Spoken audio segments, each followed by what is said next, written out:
नाज़रीन, बड़ी खबर आपको दे रहे हैं।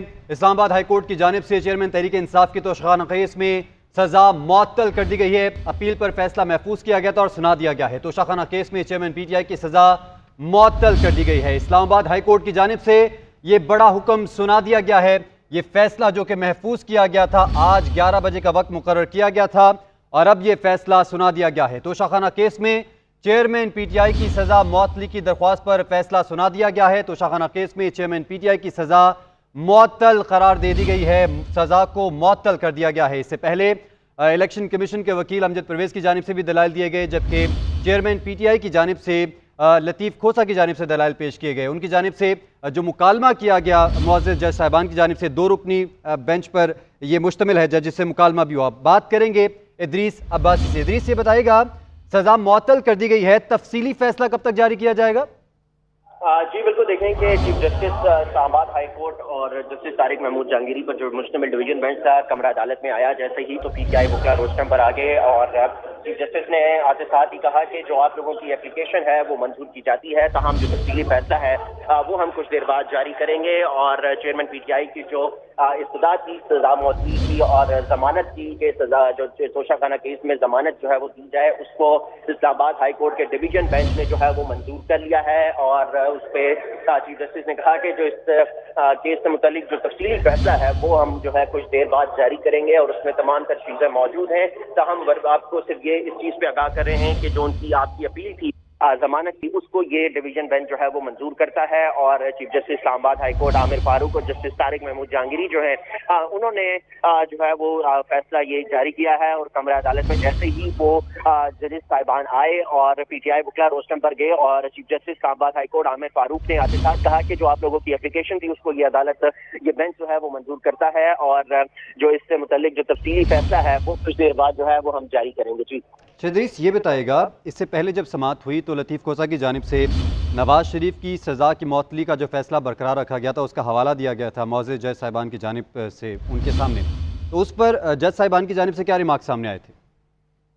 चूंकि इस केस में मुख्तलिफ केसेस के हवाला जो है वो दिए गए और लतीफ़ खोसा ने जो नवाज शरीफ के केस का हवाला जो है वो दिया, जो जब उनको जो सजा हुई थी और उसके बाद उनकी सजा जो है वो मुअत्तल कर दी गई थी, तहम जो उनकी जो फैसला था, उनके जो सिर्फ जमानत दी गई थी केस में, उनका फैसला मुअत्तल नहीं किया गया था, जो ऑर्डर था ट्रायल कोर्ट का। तो वो भी इसी तरह यहाँ पर भी ये हुआ है कि जो उनको जमानत है वो दी गई है, जो उनकी जो कैद है या जो ट्रायल कोर्ट का ऑर्डर है वो फिलहाल बरकरार है। सिर्फ उनको जो है वो इस केस में जमानत जो है चेयरमैन PTI को दी गई है और उस पे जो अदालत है वो भी तफसीली फैसला जारी करेगी कि किन ग्राउंड्स पर जो है वो तमाम तर जो है वो जमानत दी गई है। ताहम बस चूंकि ये मामला सिर्फ जमानत का था कि जो सजा हुई है उस सजा को सिर्फ मुअत्तल किया जाए और जमानत पर जो है वो बाहर लाया जाए। ये बताइएगा, जिस मकाम पर समाअत के दौरान जब ये फैसला महफूज किया गया तो उस फैसला महफूज करने के वक्त अदालत के क्लोजिंग रिमार्क्स क्या थे?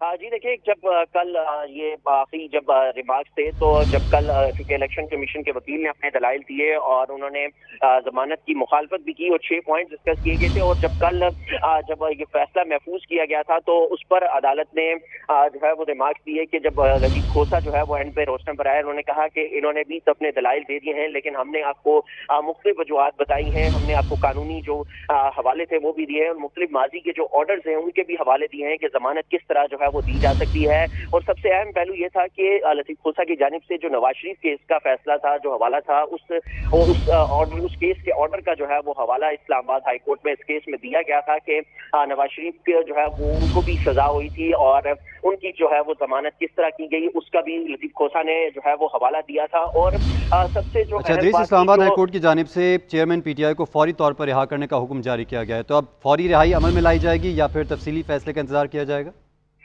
जी देखें, जब तक ये तफसीली फैसला नहीं जारी होता तब तक चेयरमैन PTI जो है वो एक तरह से रिहा नहीं हो सकती, क्योंकि यहाँ से जब तफसीली फैसला जारी होगा और उसकी एक सर्टिफाइड कॉपी जो है वो PTI वकला यहाँ इस्लामाबाद हाई कोर्ट से हासिल करेंगे और उसके बाद ये कॉपी लेके अटक जेल जाएंगे और वहाँ पर हुकाम को दिखाएंगे और उसके बाद ही जो है वो फैसला जारी जो है उनकी रिहाई मुमकिन है।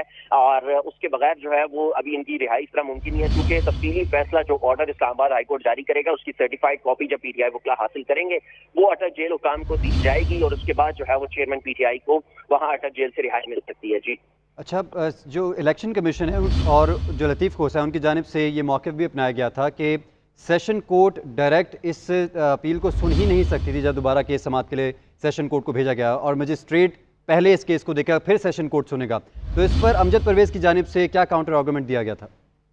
جی دیکھیں، لطیف کھوسہ نے کہا تھا کہ براہ راست سیشن عدالت اس کیس کو نہیں سن سکتی، یہ پہلے میجسٹریٹ کے پاس جانا تھا، پھر اس کے بعد سیشن عدالت جو ہے وہ اس کیس کو سن سکتی تھی. لیکن امجد پرویز انہوں نے کاؤنٹر آرگومنٹس کیے. انہوں نے کہا کہ یہ معاملہ جو ہے وہ سیشن کورٹ ہی سن سکتی ہے. اگر اس معاملے کو میجسٹریٹ کے تھرو لے کر آگے سیشن عدالت کے پاس لے کر آنے کا کوئی جواز جو ہے نہیں بنتا، کیونکہ یہ معاملہ براہ راست جو ہے وہ سیشن کورٹ نے ہی سننا ہے. تو اس لیے اس معاملے کو میجسٹریٹ کے پاس لے کے جایا جائے، پھر اس کے بعد میجسٹریٹ جو ہے اس کو سیشن کورٹ کو مارک کرے، تو اس میں کوئی حرج نہیں ہے، کیونکہ یہ سیشن کورٹ نہیں اس ٹھیک ہے، کیس کو ادریس سننا ساتھی ہے. میں جوائن کیا ہے سینئر قانون دان اعتزاز احسن صاحب نے. اعتزاز صاحب بہت مشکور ہے آپ کے وقت کے. اعتزاز صاحب اب اس فیصلے کو کس طرح سے دیکھتے ہیں؟ اور ایک اہم نقطہ یہ ہے کہ رہا کرنے کا تو فوری حکم دے دیا گیا ہے، لیکن یہ جو 5 سال کی نااہلی ہے کیا یہ اس سے منسلک ہے؟ اس سے بھی بری ہو جائیں گے چیئرمین پی ٹی آئی؟ جی وہ بھی معطل ہونی چاہیے، لازمی ہے کہ جب معطل کیا ہے فیصلے کو، سسپینڈ کر دیا ہے، تو وہ بھی جو ہے نااہلی وہ بھی ساتھ ہی جائے گا، سارا فیصلہ ہی معطل ہو جائے گا. اور اس کے ایگزیکٹ الفاظ دیکھنے سے میں کر سکوں گا بات، پر یہ بات ہونا اصولاً یہی چاہیے کہ فیصلے کو اگر سسپینڈ کیا ہے اور سسپینڈ ہی کیا جانا چاہیے، معطل کیا جانا چاہیے، اس کا کوئی بھی پہلو وہ ملزم پر اس کا اثر نہیں ہونا چاہیے تا وقت کہ اپیل کی فائنل مکمل سماعت نہ ہو. اس وقت تک یہ بالکل ہر چیز ایسے ہے جیسے نہیں ہے، نہ نااہلی ہوئی، نہ گرفتاری یا قید کی سزا ہوئی. یہ اس دن تک بالکل کلین سلیٹ ہوگی، صاف سلیٹ. اچھا اعجاز صاحب، اس پہ جو ایڈیشنل سیشن جج حمایت دلاور ان کی جانب سے یہ موقف بنایا گیا تھا کہ بارہا موقع دیا گیا اور کال بھی دی گئی کہ چیئرمین پی ٹی آئی کی جانب سے وکیل پیش ہوں، لیکن جب وہ پیش نہیں ہوئے تو پھر فیصلہ سنایا گیا اور فیصلہ سنانے کا حق محفوظ رکھتے ہیں اس مقام پر. تو آپ اس پہ کیا رائے رکھتے ہیں؟ نہیں، وہ ہمایوں دلاور کے تو جو فیصلے تھے، میرا خیال ہے ان فیصلوں پہ ہی اس کے خلاف تادیبی کارروائی ہونی چاہیے تھی. جو کہتا ہے کہ 12 بجے سے کہتا ہے 2 بجے آ جاؤ، تو یا 12:30 بجے تو اس نے فیصلہ سنانا شروع کر دیا. وکلاء موجود تھے، لیکن اس نے لندن کی فلائٹ لینی تھی اس شام. اس کو یہ جلدی تھی، اس نے اپنے ذاتی مفاد کو ایک کسی شہری کی آزادی اور قید کو ترجیح دی اپنے ذاتی مفاد کو، کہ ہال یونیورسٹی اس نے جانے کے لیے اسی دن جانا تھا. تو اس کو جلدی تھی. اس نے 4 گواہ بھی نہیں سنے صفائی کے. اس نے کورٹ وٹنس بھی نہیں بلایا جو بریگیڈیئر ملٹری سیکرٹری تھا ملزم کا جب وہ پرائم منسٹر تھا. تو وہ تو اس نے بہت ہی انتہا کی تھی. اس پہ تو فیصلہ میرا خیال ہے صرف ریورس ہی نہیں ہونا چاہیے، اس کے خلاف ڈسپلنری ایکشن ہونا چاہیے. کیونکہ اس طرح تو جج نہیں کر سکتا نا کوئی کہ اپنی کنوینئنس کے لیے آپ ایک ملزم کو سزا قید کی سنا کے اور خود جہاز پہ بیٹھ کے اور لندن چلے جائیں کوئی کورس کرنے. تو یہاں آپ اس کو ایڈجرن کر دیں آپ کی واپسی تک. آپ 10 دن بعد واپس آ رہے ہیں تو ایڈجرن کریں اور 10 دن بعد آ کے سن لیں کہ آپ کسی کا حق جو ہے شنید کا بحث کرنے کا وہ تو نہیں لے سکتے کیونکہ میں نے لندن میں کورس کرنے جانا ہے. تو اس کی تو بات ہی چھوڑے. اچھا اعتراض صاحب، ایک اور اہم پوائنٹ بیچ میں آیا سماعت کے دوران جب لطیف کھوسہ کی جانب سے اس بات پر اعتراض کیا گیا کہ سیشن کورٹ اس بات کی مجاز ہی نہیں کہ وہ ڈائریکٹلی اس کیس کی دوبارہ سماعت کر سکے. سب سے پہلے مجسٹریٹ کو اس کیس کو ریویو کرنا ہے، اس کے بعد سیشن کورٹ کے پاس یہ کیس جائے گا. تو آپ اس معاملے کو کس طرح سے دیکھتے ہیں؟ نہیں، یہ بالکل بجا اعتراض تھا لطیف کھوسہ کا. یہ اس پہ دفعہ 193 سیکشن 193 کرمنل پروسیجر کوڈ ضابطہ فوجداری کا بالکل اسی معاملے پہ اور بالکل اسٹریٹ فارورڈ وہ کہ سیشن کورٹ کوئی بھی انٹرٹین ہی نہیں کر سکتا ایسی کمپلینٹ کو جو جب تک میجسٹریٹ اس کو نہ ریفر کرے. یہ تو واضح خلاف ورزی تھی 193 کی. پھر یہ کمپلیننٹ جس طرح اس میں بن گئی الیکشن کمیشن کو کوئی اختیار نہیں تھا کمپلیننٹ بننے کا. اس کے دائرے کار میں ہی نہیں آتا یہ کرنا کمپلینٹ اس قسم کی سیشن ججز کو. اور وہ بھی جورسڈکشنل پوائنٹ تھا, بنیادی پوائنٹ تھا. پر سب سے اہم بات تھی یہ تو بہت دیر کی ہے جج صاحبان نے اور بڑی تاخیر کی ہے.